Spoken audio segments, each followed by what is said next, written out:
Halo, apa kabar? Saatnya Anda menyimak berita Jawa Tengah bersama saya Rizka Dior. Sejumlah berita menarik akan kami sajikan untuk Anda dan berikut 3 berita utama hari ini. Joglo roboh diterjang badai, 2 lansia terluka di Boyolali.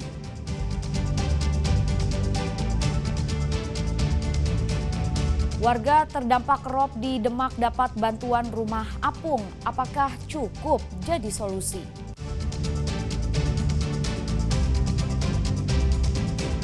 Sudah diizinkan pusat, tetapi mural animasi One Piece di Seragen malah diminta dihapus aparat keamanan.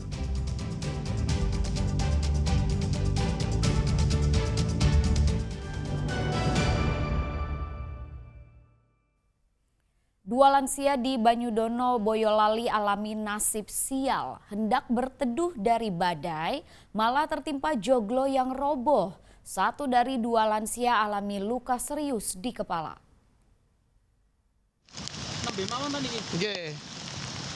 Bangunan joglo di Desa Ngaruaru, Kecamatan Banyudono, Boyolali rata dengan tanah usai diterjang angin kencang dan hujan deras.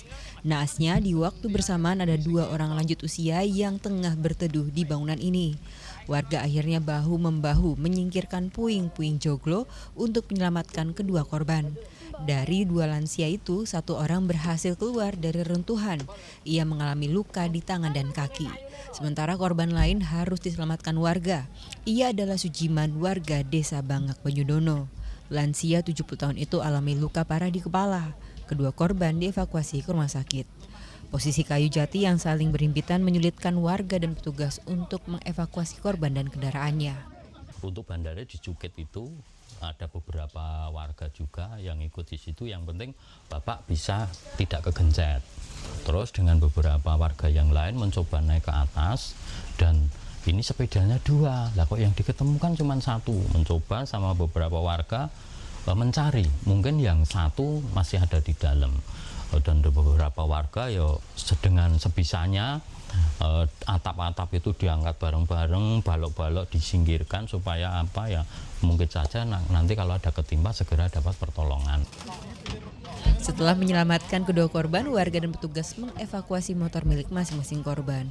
Kerusakan joglo karena cuaca buruk pada Senin malam itu menimbulkan kerugian lebih dari 200 juta rupiah. Yulianto melaporkan dari Boyolali.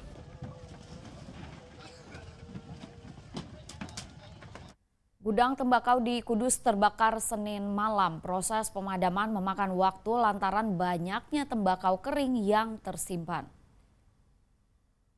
Di gudang dekatnya Jalengka. Senin malam api membakar isi gudang tembakau di Desa Gondang Manis, Kecamatan Bae, Kudus. Banyaknya tembakau kering yang tersimpan disertai kencangnya angin membuat api dengan cepat membesar. 6 unit damkar bergerak memadamkan api. Namun petugas terkendala karena banyaknya tembakau kering dalam gudang. Hingga pukul 11 malam, api belum juga padam. Penyebab kebakaran ini masih diselidiki, hanya saja diduga karena arus pendek listrik. Terbakar ini isinya apa ini, Pak?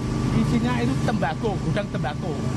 Kalau masalah pemiliknya belum tahu, karena belum didata sepenuhnya gitu. Informasi penyebab awal kejadian apa, Pak? Informasinya apa, Pak?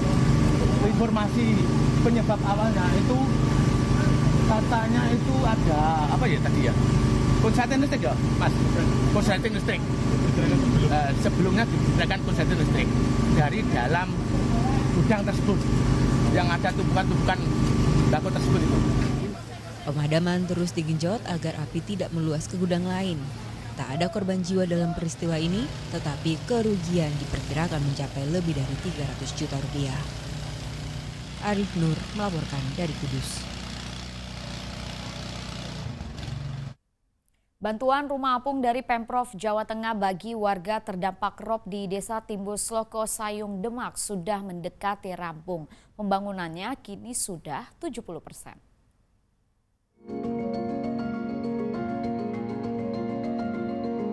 Banjirop selama bertahun-tahun menghantui masyarakat Kecamatan Sayung, Demak. Bagaimana tidak, jalan tambak hingga rumah warga acap kali tenggelam jika pasang air laut. Desa Timbul Sloko salah satu wilayah yang paling terdampak oleh banjirop di Kecamatan Sayung. Untuk beraktivitas pun, masyarakat harus mendirikan jalan panggung. Pemerintah Provinsi Jawa Tengah putar otak mencari solusi masalah banjir rob. Pemerintah melalui Dinas Perumahan Rakyat dan Kawasan Permukiman Jawa Tengah akhirnya membangun rumah apung untuk warga terdampak banjirop. Pada tahap awal, sudah ada 3 unit rumah apung dibangun. Saat ini pengerjaan sudah 70%.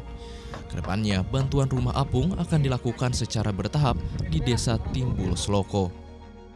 Monitoring progres tentang rencana pembangunan rumah apung di Timbul Sloko, Sayung Demak.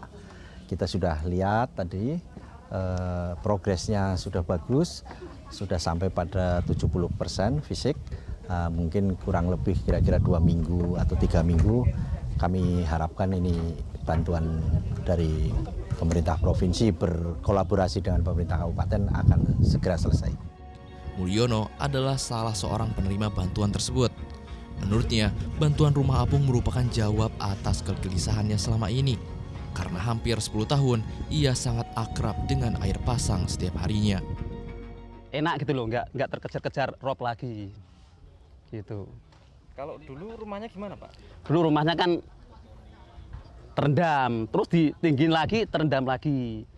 Dan dengan bantuan ini kan jadi nggak terkejar rob lagi gitu loh, Pak. Jadi lebih enak gitu loh. Lebih nyaman dan enak gitu. Berapa tahun, Pak, jenengan hidup di antara air-air banjir ini? Hampir dari 10 tahun. Rumah apung diklaim bisa menyesuaikan dengan tinggi rendahnya permukiman air. Hal itu dinilai lebih baik dibandingkan dengan peninggian rumah atau pembuatan rumah panggung. Ali Mustafirin melaporkan dari Demak.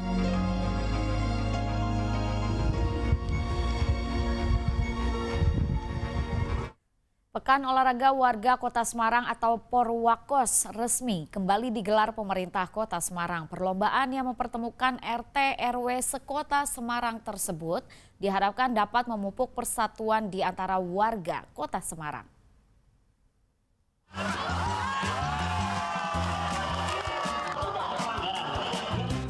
Tendangan bola wakil wali kota Semarang di Stadion Citarum menandai dibukanya Pekan Olahraga Warga Kota Semarang atau Porwakos.